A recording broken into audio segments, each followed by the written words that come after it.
Assalamualaikum warahmatullahi wabarakatuh. Nama saya Nabila Ramadhani, NPM 23020501111, mahasiswa Institut Agama Islam Darul Ulum Asahan, Prodi Hukum Ekonomi Syariah, Fakultas Syariah, semester 6A. Di sini saya akan mempresentasikan hasil makalah saya yang berjudul Mediasi dari mata kuliah Hukum Penyelesaian Sengketa Bisnis Syariah, dosen pengampu Eko Pradi SHI SHMH. Dengan 3 subjudul pembahasan, yang pertama itu pengertian mediasi, yang kedua peran, fungsi, tipologi mediator, dan yang terakhir yaitu tahapan dalam proses mediasi. Pembahasan yang pertama yaitu pengertian mediasi. Mediasi adalah salah satu metode penyelesaian sengketa atau konflik yang dilakukan melalui proses perundingan dengan bantuan pihak ketiga yang netral, yaitu yang disebut biasanya mediator. Dalam proses mediasi, mediator tidak memiliki kewenangan untuk memutus atau menentukan hasil akhir sengketa, melainkan hanya membantu para pihak yang berselisih untuk mencapai kesepakatan yang dapat diterima oleh pihak bersama. Mediasi sering digunakan dalam berbagai bidang. Yang pertama itu seperti sengketa perdata, bisnis, keluarga, ketenagakerjaan, dan konflik sosial. Tujuan utama dari mediasi yaitu menciptakan penyelesaian yang damai, menghemat waktu dan biaya, serta menjaga hubungan baik antara para pihak yang bersengketa. Oleh karena itu, mediasi sangat dianggap penting sebagai salah satu bentuk penyelesaian sengketa yang efektif dan mengedepankan prinsip musyawarah untuk mufakat. Selanjutnya pembahasan yang kedua yaitu peran, fungsi, dan tipologi mediator. Yang pertama, peran mediator. Mediator berperan sebagai yang pertama fasilitator komunikasi antara pihak yang bersengketa, yang kedua sebagai penengah yang menjaga suasana diskusi tetap kondusif, yang ketiga membantu dalam mengidentifikasi pokok permasalahan dan kepentingan para pihak, yang keempat yaitu mendorong terciptanya kesepakatan yang adil dan sukarela. Yang kedua, fungsi mediator. Fungsi mediator meliputi yang pertama yaitu memfasilitasi proses negosiasi, yang kedua mengurangi ketegangan antar konflik pihak, yang ketiga membantu para pihak memahami posisi dan kepentingan masing-masing.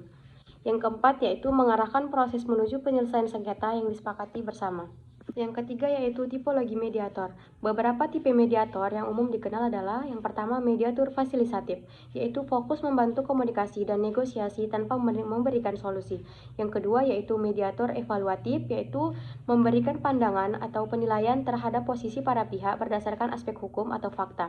Yang ketiga mediator transformatif, yaitu berupaya memperbaiki hubungan dan meningkatkan pemahaman antar pihak selain penyelesaian sengketa. Pembahasan yang terakhir yaitu tahapan dalam proses mediasi. Yang pertama ada tahap pramediasi, yaitu pada tahap ini dilakukan persiapan mediasi seperti penunjukan mediator, pengumpulan informasi, dan penjelasan mengenai prosedur mediasi kepada para pihak. Yang kedua ada tahap pembukaan, yaitu mediator membuka proses mediasi dengan memperkenalkan diri, menjelaskan tujuan mediasi, aturan dasar, serta prinsip kerahasiaan yang harus dipatuhi oleh semua pihak. Yang ketiga yaitu ada tahap penyampaian permasalahan. Masing-masing pihak diberikan kesempatan untuk menjelaskan permasalahan, kepentingan, dan harapannya terkait sengketa yang terjadi. Yang keempat, tahap identifikasi dan klarifikasi masalah. Mediator membantu para pihak mengidentifikasi pokok sengketa dan mengklarifikasi berbagai informasi yang diperlukan untuk memahami masalah serta menyeluruh. Yang kelima yaitu tahap perundingan dan pencarian solusi.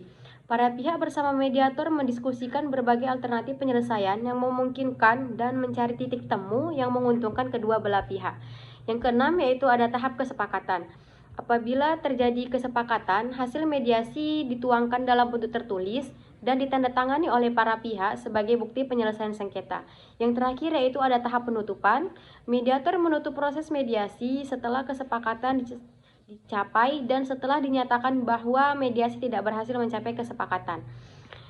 Proses mediasi terdiri dari beberapa tahapan yang sistematis, mulai dari persiapan hingga penutupan. Tahapan tersebut bertujuan membantu para pihak mencapai penyelesaian sengketa secara efektif dan damai. Kesimpulannya yaitu, mediasi merupakan salah satu metode penyelesaian sengketa yang mengedepankan musyawarah dan kesepakatan para pihak dengan bantuan seorang mediator yang netral. Dalam proses ini, mediator berperan sebagai fasilitator komunikasi, pengelola proses perundingan, serta membantu dalam menemukan solusi yang dapat diterima oleh semua pihak tanpa memiliki kewenangan untuk memutus sengketa. Berdasarkan pada pendekatannya, mediator dapat dibedakan menjadi mediator fasilitatif, evaluatif, dan transformatif.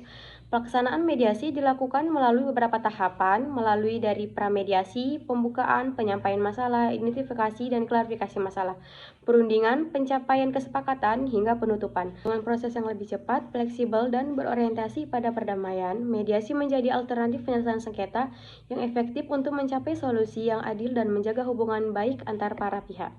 Sekian presentasi yang dapat saya sampaikan. Saya akhiri. Assalamualaikum warahmatullahi wabarakatuh.